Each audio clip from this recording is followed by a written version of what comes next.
j'observais ces tristesses. Et puis, bon, j'observais, mais il en revenait toujours, malgré tout. Et puis c'est comme s'il y avait une usine qui fabriquait cette tristesse. Oui, oui. En regard justement de cette usine à tristesse dont tu parles, il y a quelque chose en toi qui l'a fabriquée et je perçois que l'usine n'est pas fermée à jamais. Bon, d'ailleurs, on continue toujours à fabriquer de la tristesse, c'est une émotion humaine qui est très belle. Mais chez toi, elle est reliée à ton rôle de mère.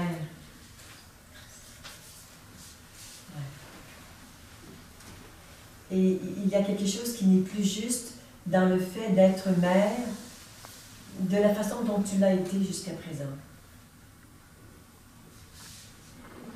Et je crois t'avoir entendu dire, mot pour mot, combien tu t'étais investi dans ta fille. Alors c'est comme, il y a vraiment une partie de toi qui est en elle. Et que certainement que ça lui a été utile pour grandir.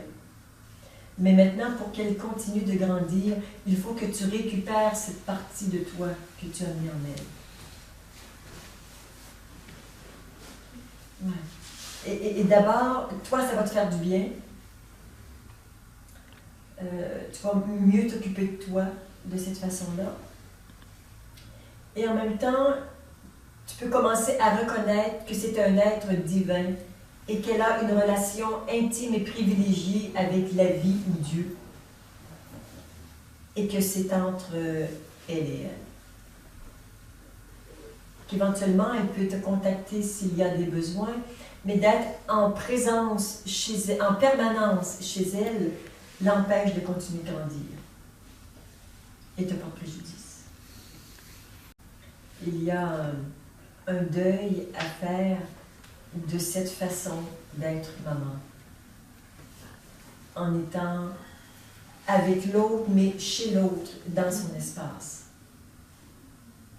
Ce n'est plus juste. Ouais. C'est de la surprotection. Et ça te permet de gérer tes peurs.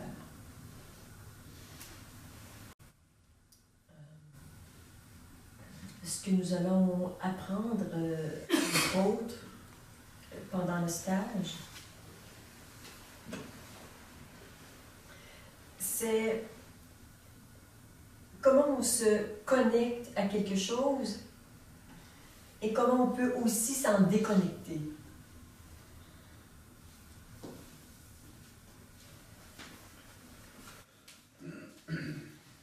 Quand on vit à partir de la présence, nous l'avons dit, nous l'avons vu, c'est silencieux.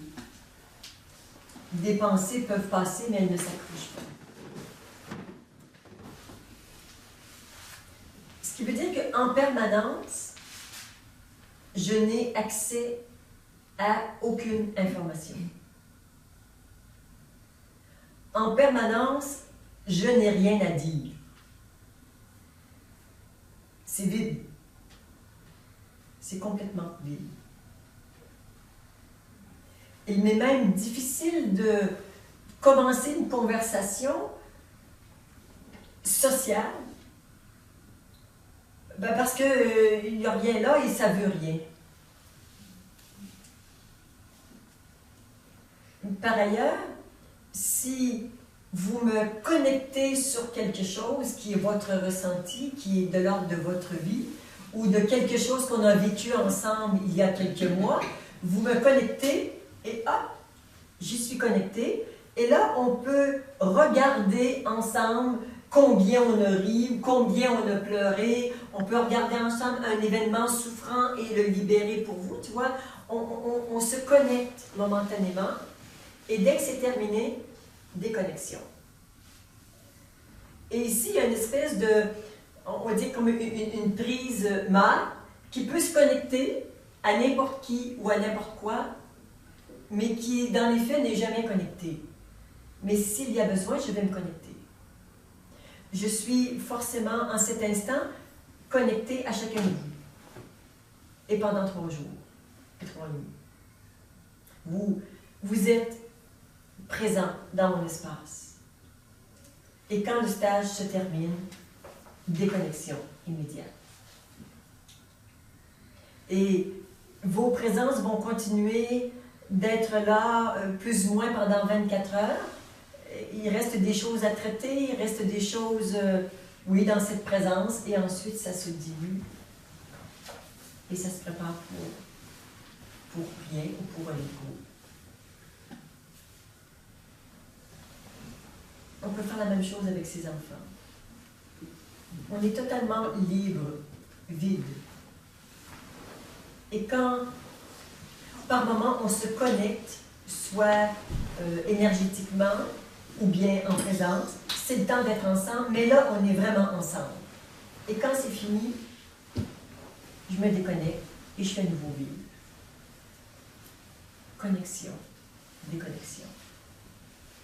Sinon, on est toujours embarrassé par un fatras de trucs, le mental qui cherche des solutions. J'ai un problème, d'accord, je me connecte sur mon problème et je vais regarder comment je peux peut-être évoluer par rapport à ça. Je suis avec quelqu'un, je suis vraiment présent à cette personne et tout à fait connecté à tous les aspects de cette personne. Et là, tout est ouvert. On a parlé ce matin, le cœur est ouvert, mon espace est ouvert, le troisième œil est ouvert si on a besoin pour avoir toutes les perceptions dont on a besoin. C'est ouverture totale, disponibilité, et hop, c'est fini, je referme. Et là, avec une autre personne. Et si vous apprenez cette façon de vous connecter à quelque chose et de vous déconnecter, c'est un pouvoir que nous avons, c'est juste mettre son attention sur quelque chose et retirer son attention de quelque chose. Et très souvent, on a de la difficulté, on reste connecté en permanence sur des trucs qui ne sont pas chouettes, et on est déconnecté, on le dit ce matin, de la source, de la vie, de nos ressources, de cette source d'amour vivante que nous sommes. On est déconnecté de ces bonnes choses et on est connecté sur les choses qui créent une expérience qui est moins agréable. Mais c'est nécessaire pour qu'on puisse changer ça.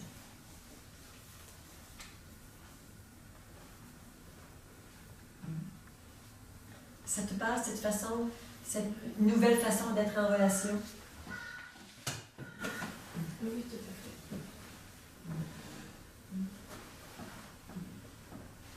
Comme si je sens vraiment, quand on parlait ce midi, que tu étais investi dans ta fille.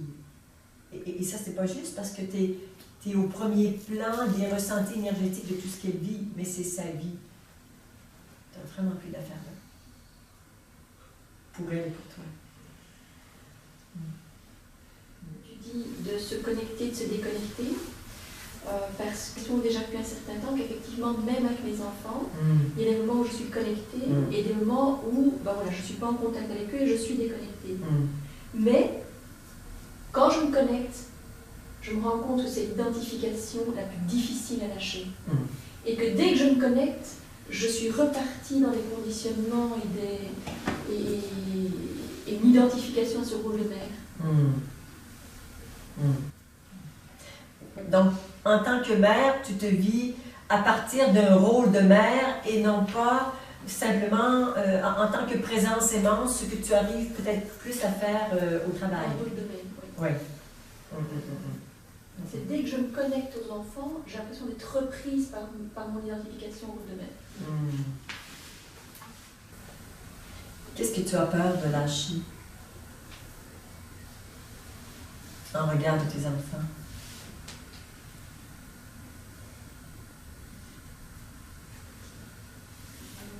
J'ai peur que ce que je fais ou je ne fais pas ne soit pas adéquat.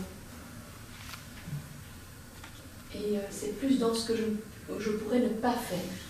C'est pas tellement dans ce que je fais. C'est plus dans est-ce que le fait que je lâche là, est-ce que ça va être délétère pour eux si je lâche là? Ce que je ressens quand tu dis ça, Sarah, c'est mais qu'est-ce que ça leur met de la pression? Qu'est-ce que ça leur met de la pression? que tu veuilles tant bien faire. Comment on fait pour être un enfant moyen, ordinaire, qui fait des bêtises avec une mère parfaite?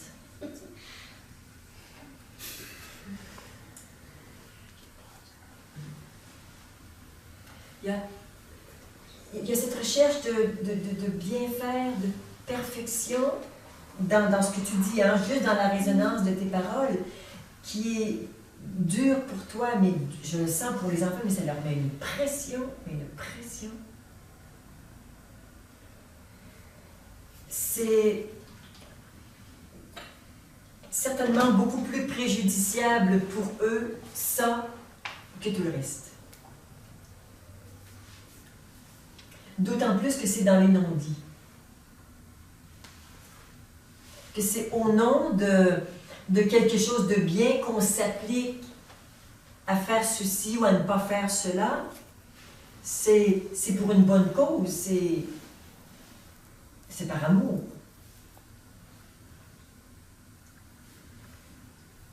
On peut juste voir qu'ils sont en train d'apprendre ce genre d'amour. Et ça me fait penser, il y a un film qui est passé il y a quelque temps sur la 2 en France. Vous l'avez peut-être vu, le film Human de Bertrand. Yann, comment répète-tu Bertrand? Oui, Tus Bertrand. Pour ceux qui ne l'ont pas vu, il y a un homme noir, 2 mètres et quelques, prisonnier, prison en perpétuité, à qui on demande, et à d'autres personnes aussi, et à qui on demande qu'est-ce qu'il peut nous dire sur l'amour. Alors il dit, moi jusqu'à l'âge de 16 ans, j'ai été battue sévèrement par mon père. Et en plus, mon père me disait que s'il me battait si violemment, c'est parce qu'il m'aimait. Donc, dans son regard, il a appris que amour égale violence. Il a appris ça. Et puis, il a rencontré une femme charmante qu'il a épousée, avec qui il a eu une petite fille, qu'il aimait beaucoup. Donc, qu'il a beaucoup battu, ainsi que sa femme. Il avait appris que aimer, c'est être violent, donc puisqu'il les aimait beaucoup, il était très violent. Il a été tellement violent qu'il les a tués toutes les deux. D'où prison à perpétuité. Un jour, un petit bout de femme, et elle était voir cet homme en prison qui avait tué sa fille et sa petite fille. Et elle est allée lui dire à quel point elle comprenait combien il souffrait. Elle est allée l'encourager et lui dire qu'elle ne lui en voulait pas du geste qu'il avait posé, qu'il avait fait la seule chose qu'il était capable de faire, qu'il avait appris à faire. Et elle a continué de le voir à plusieurs reprises. Et elle lui a montré un autre visage de l'amour. Elle lui a enseigné par ses paroles et par ses gestes que l'amour c'était pardon, c'était ouverture, c'était accueil. Parce elle lui a appris ça.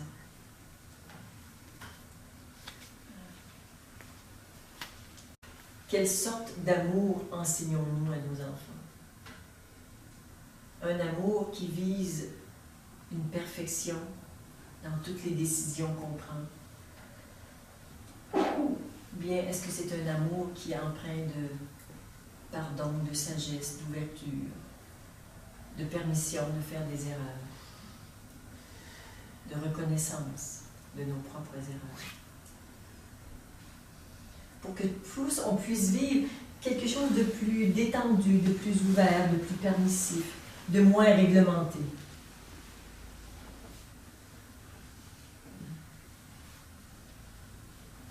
On peut juste regarder de quoi est fait notre façon d'aimer nos enfants.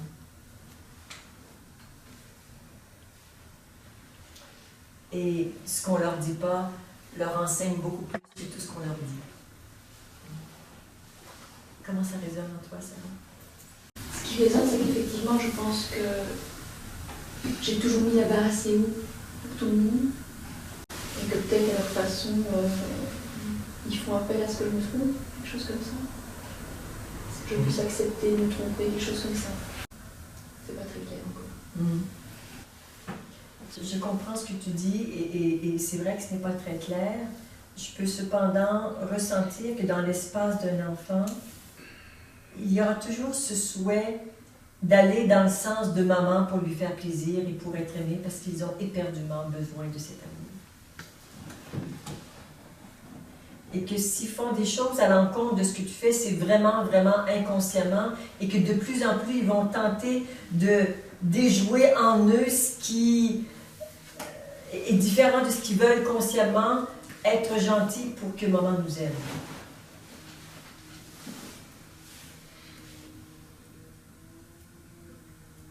Même si c'est parfois un peu difficile. Mais il leur reste certainement encore assez de spontanéité pour aller dans le sens contraire de faire ce que maman veut et juste faire ce qu'ils ont envie de faire. Et là, je ne suis pas en train de faire l'éloge des enfants robots et de dire on les laisse faire tout et n'importe quoi. La question que je me pose à moi, c'est est-ce que tu fais bien de les laisser, enfin, d'aller jusque-là? Le combat, c'est là. C'est une part de moi veut accepter cette spontanéité et ce qu'ils font, et une autre part qui se dit oui, mais ils ont peut-être besoin d'encore quelque chose qui les guide, quelque chose qui les... Un encadrement. Oui, et donc la question c'est est-ce que tu ne te trompes pas, est-ce que tu fais ce qui est juste dans le besoin qu'ils ont eux à ce moment-là?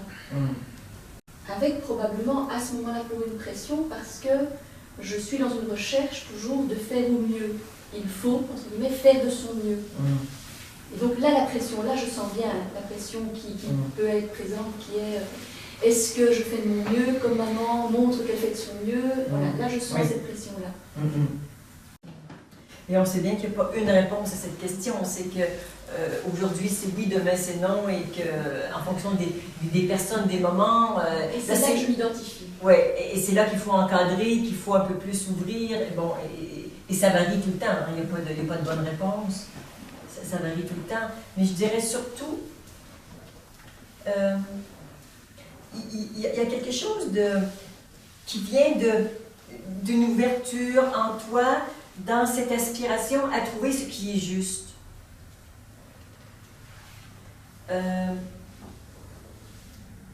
Trouver ce qui est juste, que ce soit de toi à toi ou avec tes enfants, toi comme étant une conscience plus grande qui peut les aider à grandir avec tout ce dont ils ont besoin et l'encadrement et l'ouverture. Je peux juste observer que la façon dont ça résonne quand tu en parles, cette aspiration, oui, c'est vraiment une aspiration à la justesse est reprise par quelque chose qui dit « il faut ». C'est juste ça qui vient un peu enfermer ça, comme une notion d'autorité, qui ne serait pas l'autorité bienveillante, mais une autorité « il faut », qui est enfermante pour toi et enfermante pour eux aussi. Alors, je dirais peut-être que tu peux changer ton regard et moins regarder la chose juste à faire dans l'instant et regarder à partir d'où je prends cette décision. Est-ce que je suis libre de me tromper? Est-ce que je suis libre dans cet espace? Ou bien est-ce qu'il n'y a pas une espèce de contrainte et je dirais, un juge. Il y a un juge qui n'est pas très loin, qui évalue et qui pourrait condamner s'il y a erreur. Mais tu vois, c'est comme, cette recherche de vérité, elle vient des profondeurs de nous. Mais il y a quelque chose qui s'en accapare. Voilà. Qui s'appelle le contrôle.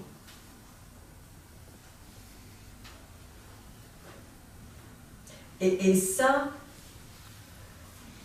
devient inhérent à cette justesse qu'on cherche avec les enfants. Et ils l'apprennent de cette façon-là. C'est ce qu'on leur enseigne parce que c'est ce qu'on est. Et c'est pas grave, on est en chemin. Eux aussi.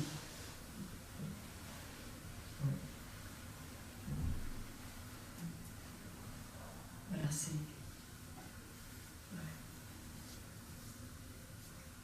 Quand c'est pas ouvert et détendu et permissif à l'intérieur, même si la bonne décision est prise. Ça... En tout cas, la question de savoir d'où est-ce que ça émerge, ça je pense qu'effectivement ça peut être... Oui, je pense que c'est l'essentiel, hein, Sarah. Je pense que c'est l'essentiel qui fait que si ça part d'un espace qui est libre, ça va goûter différemment avec eux. Qui préside à cette prise de décision?